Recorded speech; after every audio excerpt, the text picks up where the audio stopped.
Well, let's ask Sheri some questions and find out what's behind the book because as you kids don't know, and as some of the adults may even find surprising, there's actually quite a bit of research going into these books, even though they are kids' books. So I happen to know that Sheri has done extensive research around the seahorse and find out a bunch of interesting information. But before we even get there, I just wanted to ask you first, Sheri, why the seahorse? That's the question of the day. Why the seahorse? Well, I have always been mesmerized by seahorses. I just find them to be very whimsical and they're just magical creatures. And it's amazing to me that something so special and so unique is actually real. And I've just always been intrigued by that. So that's why I had to write a book about them. Yes, they are quite cute. So what were some of the interesting things that you found out about seahorses that even surprised you and you had no idea about? Well, let's see. The coolest thing when I was in the research process, I went to a couple different aquariums and I got to meet with the animal husbandry experts. And they would give me all kinds of behind the scenes information about the seahorses. And one thing that you may not know is that they're the only animal on Earth where the male carries the babies. That's something that's really special about them. Yeah. Let's get some more of those. Right. But yeah, that was really unique about them. And they also mate for life. So when you see them and they're paired up, like those are they mate for life, just like, a lot of other species do. And they are they're very kind. They're very patient. So like if they're trying to get food, if food's coming by and another fish is more aggressive, they'll let they're like, no, go ahead, you take it, and they'll get the next one. So they're very polite and friendly to each other. And the other cool thing, there's so many cool things about them, is that their tails are prehensile like a monkey. So when they bump into things, their tail naturally grabs a hold of it. So they can't really control very well where they're going. They have the little flippers and they give a little bit of direction, but mostly they're just bumping into things and grabbing hold. And so when you go to the aquarium and you see them holding tails, that's because they bumped into each other. And they just kind of, whoever's the strongest pulls the other one along. So they're very cool. So cute. And I can already tell we have some questions. I'm going to take questions from the audience at the end. So hang on to it. Don't forget it. But yeah, we'll have questions at the end. So my other question would be that how long does the process take? Roughly from beginning to end, from once you already had the idea and you sat down and started writing until you wrote the word end. It takes about a year to create a book. So I know in advance, like what my next book is, which I shared with a special girl here, that the next book's The Little Unicorn. And so when I start writing that one, it'll be probably June or July when I start writing. And the book will come out in March of next year, same day as today. So about a year after I know the idea. But then sometimes you get to do fun things like research. Like for the seahorses, I went to Kona in Hawaii, to the only place on Earth where you can hold a seahorse. And it was so magical. Like that they put one on your hands, like when you're in the water. And it was the coolest experience. Like after I did that, I was like, I have to write this book. I have to tell the story of these little creatures. So yeah. So sometimes it can take a little longer, depending on how much fun you're having doing the research. That's so cool. I want to hold hands or tails with a seahorse. You just have to be careful that they don't pull you along with them, right? Okay, great. And then I also wanted to ask about your illustrator. How do you guys work together? Because the drawings, I'm sure you guys liked it as I was showing them. They were quite beautiful, right? They really bring the story to life. So tell us a little bit more about that collaboration. Oh, my illustrator is amazing. Her name is Mary Erickson Washam. And the way that we work together is that I tell her, up front, this is the idea that I have. And I start sending her some pictures of like what the creatures that could be in the environment would look like. And for the Little Seahorse, it was a little bit different than my other books because I wasn't completely making up the animals. I wanted animals like fish that would actually be in their real environment. So not crabs or things that would be predators of the little seahorse. So when I got the research done at the aquariums, I was able to look up like pipefish. What's a pipefish? I've never seen one in a children's book before. So I thought that would be a really special thing to highlight. And they would naturally be friends in the environment. So I sent her some pictures of it. And I said, I'll send you the story when it's ready. So when the story was edited, I sent it to her. And then she does a sketch of the character. And that's where you first get to see like what they'll look like. And it's fun because you're like, okay, a little bit more of this, a little bit less of that, maybe a smaller tail, a bigger head, make him more whimsical, bigger eyes. And then once we get that narrowed down, then we do the color.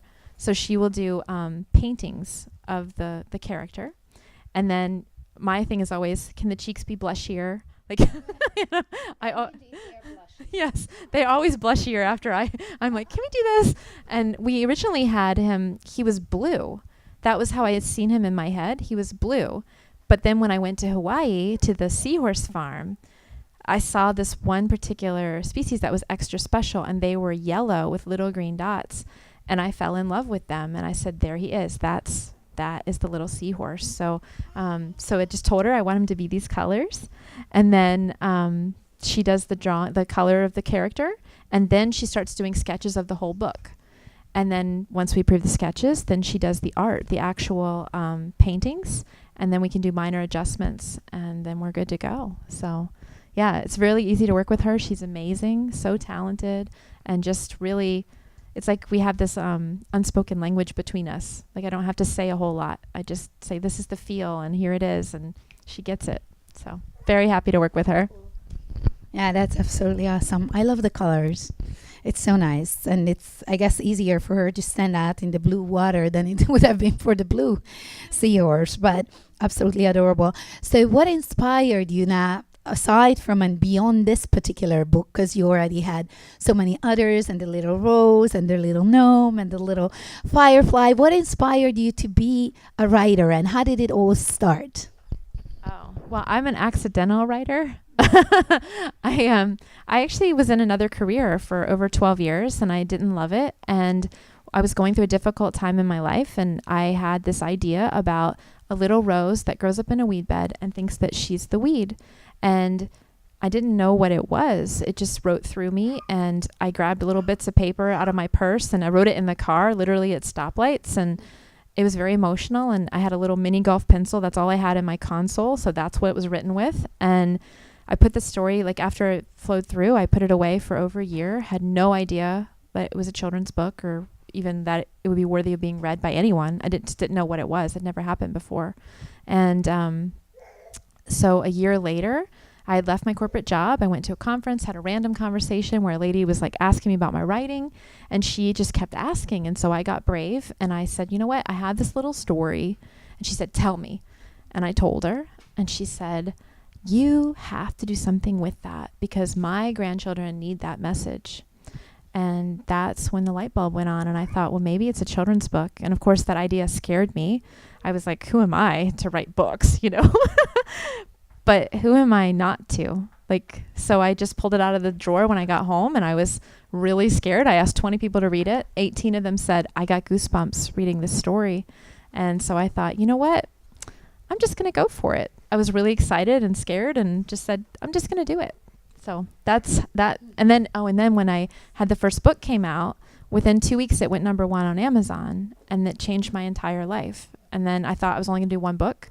But then I had the idea for the little gnome, and it was the kind of thing that would pop up in my head, and he just wouldn't go away. Like he just kept coming back, and I could see him, and I was like, oh, I need to know his story. I need to tell his story.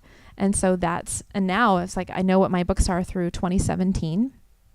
So doing a book a year, and it's amazing. And I get to do fun things like this where I dream up cool ideas. I'm like, I want to do a pink carpet, and then here it is. So we just make it happen. So I'm just following the inspiration.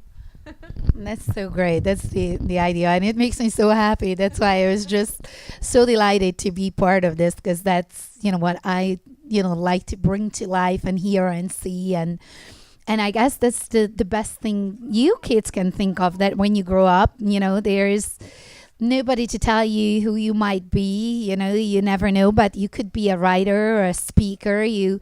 could even be a unicorn. It's really just up to you to follow your dreams. So with that said, I would love to open it up to the audience. Yes, and we have the enthusiastic question right there in the back. I'm not sure how because this mic is plugged in, so it's not going to stretch there all the way. So great, just project your voice. Yes. So how did you pick the color for the little seahorse? And then how do you pick the color for your hair? Oh. Well, the little seahorse, like, it was inspired by the one I saw in Hawaii, the really special one that was endemic to the coast of Oahu that had just been discovered in 92. So the thing is, yellow is my favorite color. So every book cover that I have has yellow on it.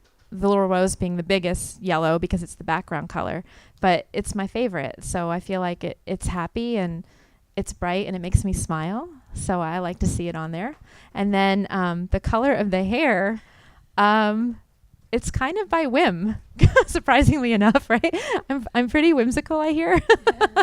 And I just pick things that make me happy. If it makes me want to dance, I'm like, okay, I'll take it. Thank you. There's a whole collection of wigs, but it's perfect. It's very mermaid-like. It's very blue. The waves bring the ocean to life in our minds. So I love it. Any other questions? What else would you guys like to know or ask or say or contribute? Anyone? So how did you find your publisher? Okay, the question was, how did Sheri find her publisher? I'm the publisher. Yeah. So I attended writers' conferences and I learned about the traditional publishing route. And I talked to the authors off stage because I was so shy at the time. I wouldn't go ask in front of people. And I'd say, off the record, if you could do it over again, what would you do differently? And almost every single one of them said, off the record, and they're looking over their shoulders, I would just do it myself. And so I thought, well, what does that take? Because you don't really hear a lot, about people who are happy with it and successful at it, especially in children's books. So I started seeking them out. And what I learned is that I don't know what not to do, so I'm just doing it. I don't buy into it has to be a certain one way. I just see the people who are happy and ask how they're doing it, and then I emulate that. So, yeah, I decided to go independent. And there's a lot of reasons for that. The big one is that passion and speed. I really wanted to tell the story, and I needed to tell it quickly because I knew if I waited too long to try to get a publisher, I would chicken out. So I thought, well, I want to get this done in 6 months. I need to figure out how to make that happen. And I've been entrepreneurial my whole life. Even when I was a kid, when I played Barbies with my sister, my Barbies were always starting businesses, and she was always annoyed. It's true. So I thought, I'm going to give this a try. And I just keep following that inspiration and seeing what works and learning from it and doing things that are fun for me. And, it's hard work, but I own the rights, so I can make choices. And so when someone came to me and said, have you thought about putting the characters on fabric? I was like, no, but I like that idea. So I have the ability to say that's a good deal, that's not a good deal. When I was approached by a playwright about adapting The Little Rose for the stage, I was able to say yes, and then we co-wrote it for over a year, and it debuted in November in Tennessee, and was magical. I literally just, as soon as the lights went off, to start, the music started, and they wrote their own score, crying, the whole time, crying the whole time. And the cast was like, are you okay? Did you like it? And I was like, oh, I loved it. I loved it. So it's been a really interesting journey for me. And now I get to share that story with other people about how I did it. And hopefully many other people will do it now that they see it's possible for them too. So. Okay, one more question. Anyone? You're really dying to ask a question, but you're probably less than a year old, so I don't think we can wait that long for the question to come around. But thank you for the participation. She's so cute. Anybody else? Any questions? So thank you so much. Thank you, guys. Thank you.